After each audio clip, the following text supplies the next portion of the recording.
Hello everyone, my name is Molly. I'm a 5th year grad student in the Bautch Lab, and I'm here to take you on a tour of our lab today. So our lab is led by Dr. Victoria Bautch, and we're a big lab. We're made up of a bunch of grad students, postdocs, and undergrads who all work really hard but help each other out, and so it's a great group of people. Here in the Bautch Lab, we study angiogenesis, which is the process by which new blood vessels are formed. First things first, I'll take you through the main lab. So when you first walk in, on the left we have shelves full of glassware. This is graduated cylinders and bottles, everything we need for holding and measuring liquids. Next up, we have the first of many freezers. This one is at -20 degrees Celsius, which is just like the freezer you have at home.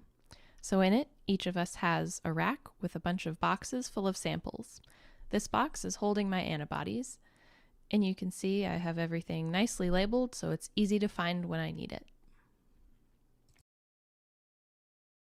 Over across from the freezer, we have a sink with the eye wash station.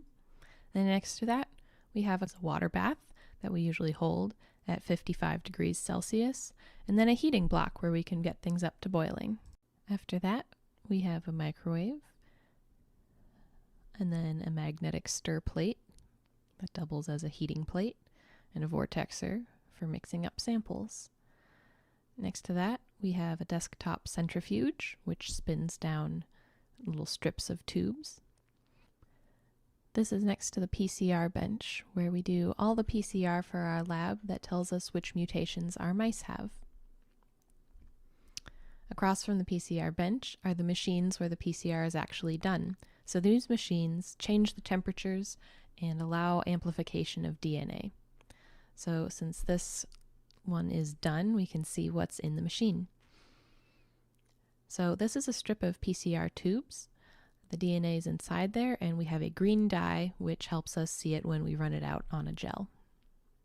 Beyond the PCR machines are benches where people sit and do work. And that is an inflatable dinosaur that came as a prize with some of our supplies that we ordered. Scientists have fun too! Here's a typical example of a lab bench in our lab, complete with everything a scientist needs to do research. We start off, we have a lab notebook on the left. This is where we keep detailed notes of our experiments. Up here we have pipettes, and next to them the pipette tips, and these help us measure small and precise amounts of liquid. To the right, we have a vortex, which mixes samples, a centrifuge, which spins them down, and over here, I have samples on a rocker.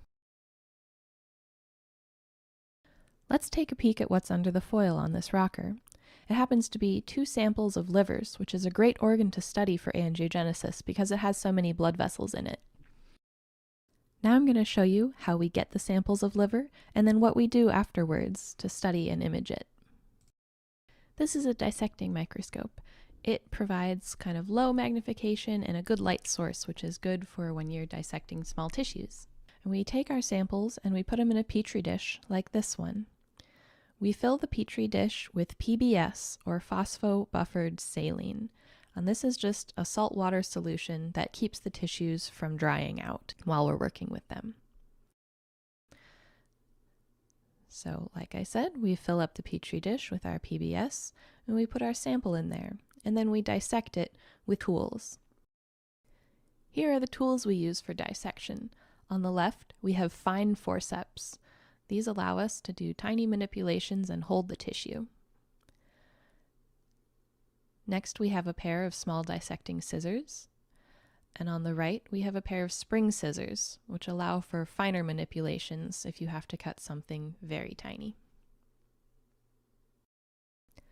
This is Lauren. She's a postbac in the lab, and this is her dissecting something right now. She looks through the dissecting scope to magnify what it is, because everything that we dissect is too small to see with your eyes. Once we've dissected the tissues out, we fix them and then send them to a core on campus that embeds them for us in these blocks. So here's a cassette with a sample of liver in the middle, and it's embedded in paraffin wax, which is just like candle wax. So what we want to do next is to slice these samples very, very thinly, And to do this, we use a piece of equipment called a microtome. You can think of it like a deli slicer. So we put our sample in the block up here, and then it takes a very, very sharp razor blade. And as you turn the handle to the right, it advances the block forward 10 micrometers at a time, so very, very thinly. And then it makes these slices that we can put on slides. Here's a box of slides with the tissues on them. The tissues come out in a ribbon from the microtome, and so we can fit several samples on one slide. This allows us to look through the sample in the middle of it and see details that we wouldn't be able to see just by looking at it from the outside. This is great for studying blood vessels because blood vessels are all throughout the tissue. The tissues come out on the slides clear, which isn't very helpful for seeing what's going on. So one of the common stains that scientists use to see the tissue is called an H&E, or hematoxylin and eosin. So these are two chemicals that will stain the tissue various shades of pink and purple and help you see what's going on. So you load up the slides in these cradles and you dunk them in the various solutions of chemicals. At the end of this stain, you're left with very pretty pink and purple sections, like these ones here. After the stain is done, we take the slide to the microscope so we can see what's going on at a small level. There are different objectives on this microscope, and each one of them magnifies a different amount. We have 10x in yellow, and that magnifies the thing in the view 10 times as much as it would be with your eye. We also have 20x and 40x for seeing very small details. Once the slide is on the microscope and you've chosen the objective you want to look at it and focused it, you can either look at it through these eyepieces, or this microscope happens to have a camera built into the top of it with a view screen that lets us see what's on the microscope right now. So this is what our section of stained liver looks like. You can see the blood cells are this lighter red color here, and they are contained within a blood vessel, which is this circular structure surrounding the blood. You can also see a bunch more blood kind of dispersed throughout the rest of the liver, and that's pretty characteristic of a liver at this stage in time. I've already shown you two of our microscopes in lab, first the dissecting microscope and then the upright microscope where we're looking at slides, but we have several others that we use all the time. When you walk into the microscope room, on your left we have another dissecting scope. This is similar to the one that we saw already, but this one not only has a camera attached to the top where we can take pictures of what we see, but it also can let us see fluorescent things. So that's what this box does. It's the laser source for the fluorescent scope. On the other side here, we have what's called an inverted microscope. So before, if you remember the scope with the slides, it had the objectives coming from the top. This one has them coming from the bottom, underneath the stage, which lets you look at thicker samples, so for example, cells in a big dish. The last scope in this room is our big expensive one. This is called a confocal microscope, and it takes really crisp, clear pictures of very small structures. All of these boxes to the left are part of this scope.